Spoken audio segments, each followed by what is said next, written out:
Hey guys, I'm FatBuddyCat, and this is how to build a Gx160R.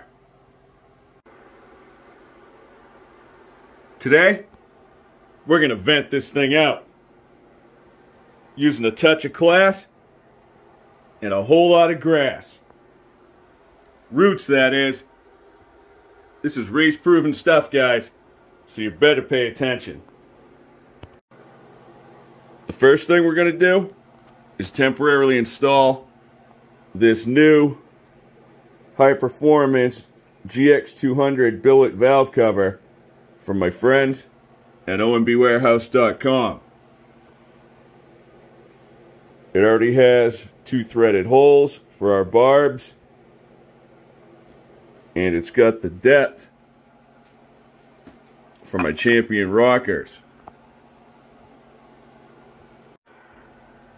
By temporary, I just mean that we're going to install it without the gasket the first time around. Once we figure out what fittings we're going to use and we thread them through, we're going to take this off and clean it and then reinstall the fittings and then do the final installation on the valve cover.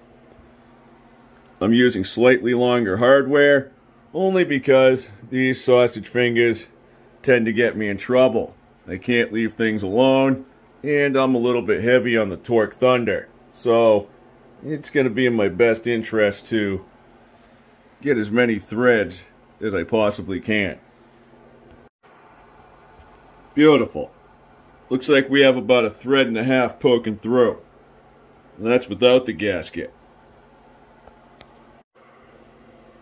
The ARC billet side cover came with 2 of these plugs. I just installed one of them.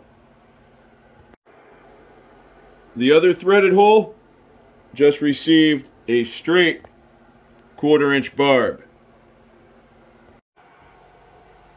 I just grabbed a short section of 1/4-inch inside diameter Tygon line and pressed it down onto the 1/4-inch barb.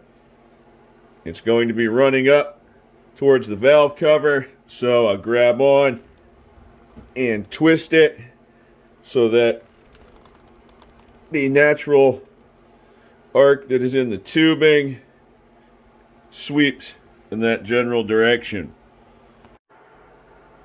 The clamps I'm using are a little bit big for the job, but while this end is free, I'm going to get 2 of them on there. One of them is already tight.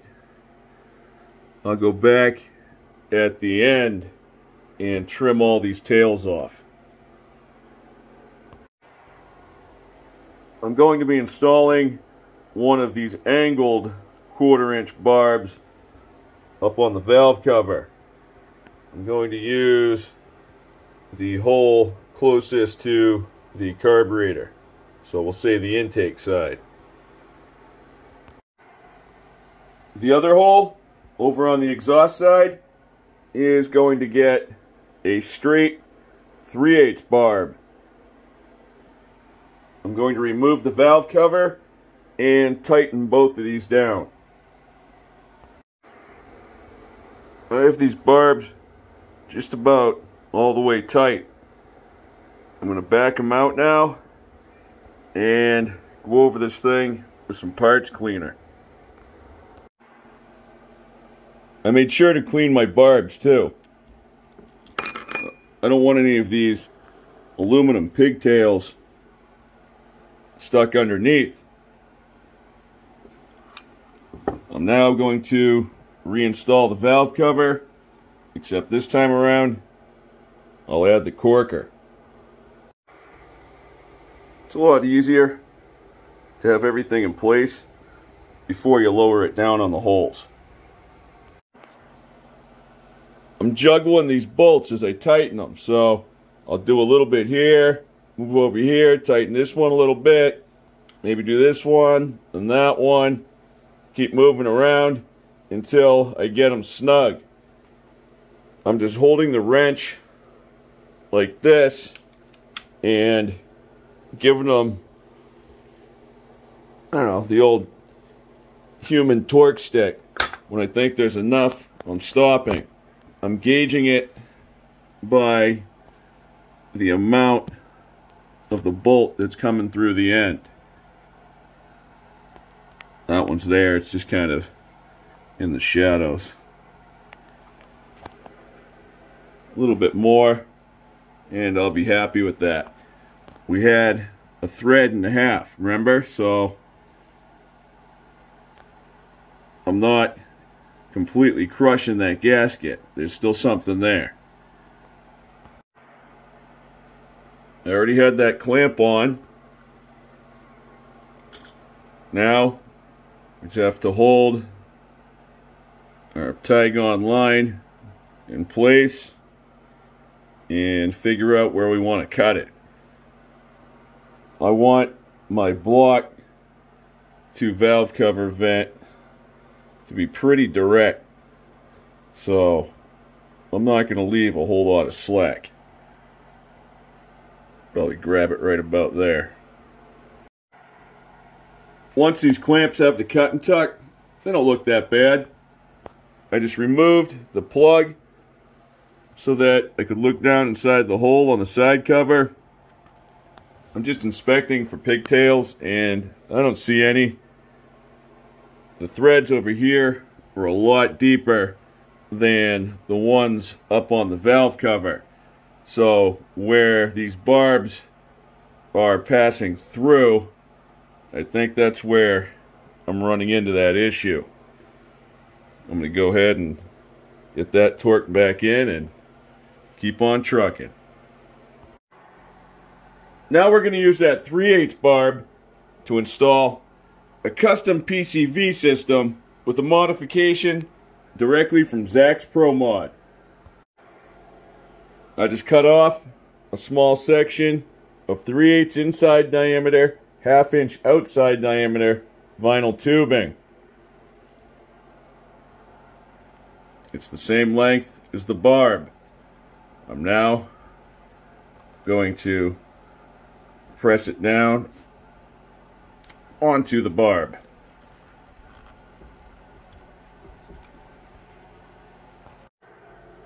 Moving up to a 1/2 inch inside diameter braided hose, I just lopped off about an 8-inch section. This is going to go over the vinyl hose. So the vinyl works as a reducer from the 1/2 inch to the 3/8 barb.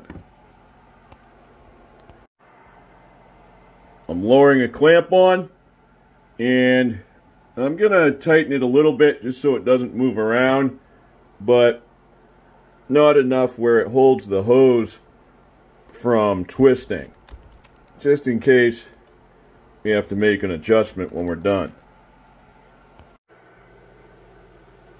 The PCV valve itself is a legitimate automotive style one.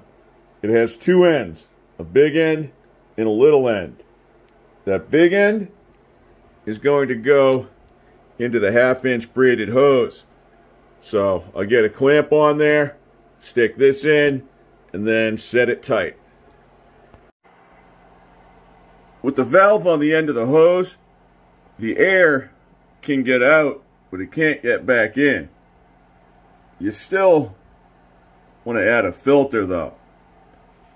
To make this work, we're going to need another little piece of that 3/8 inside, 1/2 inch outside diameter vinyl tubing. I just cut it about double the length of this piton section here. Before we make this wicked smooth transition, we want to make sure that the end of the vinyl tubing itself doesn't bottom out on the inside of the filter. This looks good to go. I have the PCV system out over the engine right now. Depending on your installation, these can be turned in multiple directions. Here's how it works. This first vent line serves two purposes. redistribution, and recirculation. Its main function is to redistribute internal block pressure back up to the head. When it does that, it could potentially carry some oil with it. That oil is going to recirculate from the top of the side cover up to the top of the valve cover. From there, it'll trickle down over the rockers, and it could make its way through that bored out galley hole and back down to the bottom of the block, where it can be scooped up by the piston to restart the process all over again. While this system is balancing the pressure, we still want to relieve a little bit of it. And that is where the PCV kicks in. The same way that oil could make its way through the first vent line, it could also make its way up through the braided hose. That's where gravity is going to kick it back down, where it can join all the other honey back in the pot. We're really getting down to the nitty-gritty with this engine. It's going to need someplace to go soon. You know what that means? I better get cracking on this mini bike again. Have a good night, guys. Thanks for watching, and I'll catch you on the next one. I want you to stay.